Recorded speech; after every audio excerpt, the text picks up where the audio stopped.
European union ने पाकिस्तान के हक में बड़ा फैसला लेते हुए पाकिस्तान के सिंध क्षेत्र को बासमती चावल उत्पादक के तौर पर मान्यता दे दी है। इतना ही नहीं, यूरोपियन यूनियन ने सिंध में पैदा होने वाली नकली बासमती, जिसे पाकिस्तान की सुपर बासमती कहा जाता है, उसके पोलैंड में इंपोर्ट की अनुमति भी दी है। यूरोपियन यूनियन के इस कदम से भारत के बासमती निर्यातक जो हैं वो चिंता में है, निर्यात पर असर पड़ सकता है।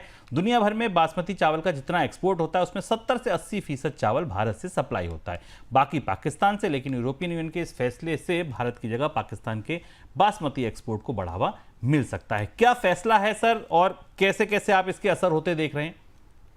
शुभ में आज की बेहद महत्वपूर्ण खबर है और इसे हमें कई तरह से कूटनीतिक संदर्भों में समझना होगा और ये बात स्वीकार करनी पड़ेगी कि पिछले कुछ महीनों में पाकिस्तान की कूटनीतिक क्षमताएं और पेशबंदी तेजी से बढ़ी है और उसका नतीजा है और इसके कई सारे फलित हैं। पहले हमें इस फैसले को समझना चाहिए।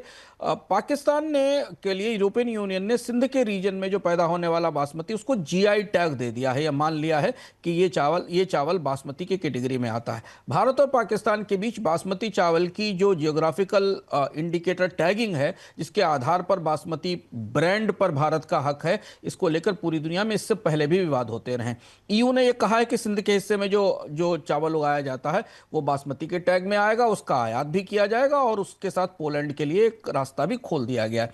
और यह महत्वपूर्ण इसलिए है क्योंकि ईयू के साथ भारत एक संधि करने जा रहा है। ऐसा माना जा रहा है कि ईयू ने कहीं ना कहीं भारत पर दबाव बनाने के लिए, पेशबंदी के लिए ये इस तरीके का कदम उठाया है, जिससे भारत के चावल निर्यातकों के लिए पर असर पड़ेगा।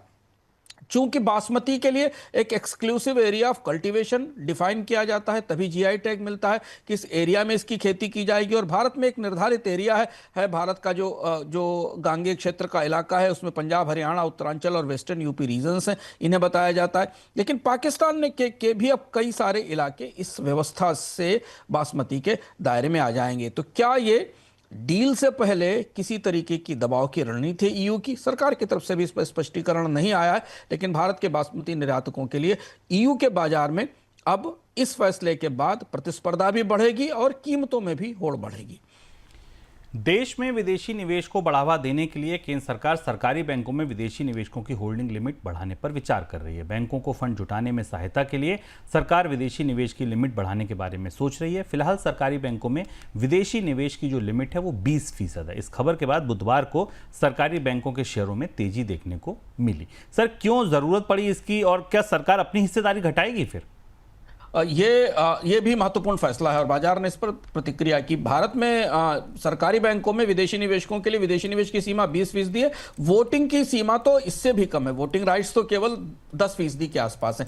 इस फैसले के दो महत्वपूर्ण पक्ष हैं इसके पीछे, जिस वजह से ऐसा किया जा रहा है। पहला पक्ष तो यह है कि भारतीय बैंकों को पूंजी की जरूरत है और आप लगातार देख रहे हैं, पिछले 1 साल से बोनस पॉइंट के नियमित दर्शक इसको देख रहे होंगे कि बैंक बाजार से बॉन्ड के जरिए पूंजी उठाने की कोशिश कर रहे हैं, क्योंकि डिपॉजिट्स गिर रहे हैं, ब्याज दरें कम होने के बाद बैंकों के पास कैपिटल की शॉर्टेज है। तो बैंकों को रिकैपिटलाइजेशन करने के लिए सरकार के पास पैसा नहीं है। 2,86,000 करोड़ रुपए के आसपास की रिकैपिटलाइजेशन की जरूरत है बैंकों को 18 से 2022 के बीच में जो दिया गया था, और नए रिकैपिटलाइजेशन की तैयारी शुरू हो गई है। तो एक तो इस इक्विटी के डाइवेस्टमेंट से बैंकों को नई कैपिटल मिल सकेगी जो उन्हें आने वाले दिनों में जिसकी जरूरत है। और दूसरी बड़ी चीज है कि सरकार इसके जरिए कुछ विदेशी निवेश अपने विनिवेश की भी व्यवस्था कर पाएगी। हालांकि इससे सरकार की हिस्सेदारी कम करने का प्रस्ताव नहीं है, वो 51% पर बनी रहेगी। लेकिन जो बची हुई हिस्सेदारी है, जो बाजार में कई सारे ऐसे बैंक हैं